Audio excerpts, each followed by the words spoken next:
So இந்த பெரிய damage இருக்குல்ல, இது இந்திய பொருளாதாரம் ட்ரம்ப் சொன்ன மாதிரி அது செத்து கொண்டிருக்கிற பொருளாதாரம் தான். ஏன்னா உற்பத்தி கிடையாது, விவசாய உற்பத்தி இல்லை, கன்சம்ஷன் இல்லை, ஏற்றுமதி குறையுது, வேலைவாய்ப்பு குறையுது. நீங்கள் கை வைக்கிற எல்லா இடத்துலையும் இந்தியா கடுமையான வீழ்ச்சியை சந்திச்சுக்கிட்டு இருக்கு. எழுந்து வர்றதுக்கான வாய்ப்பே இல்லை.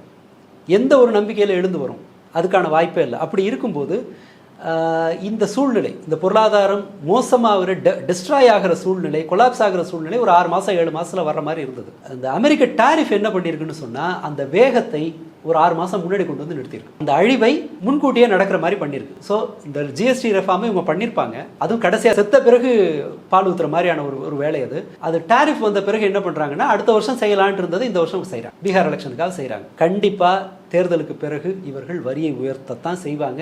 ஏன்னா கவர்மெண்ட் நடத்துறதுக்கான பணம் அவங்க நினைக்கிற மாதிரியெல்லாம் வராது. சாதாரண மக்கள் வயிற்றுல அடித்தா மட்டும்தான் இந்த மிஷினால் ரன் பண்ண முடியும்.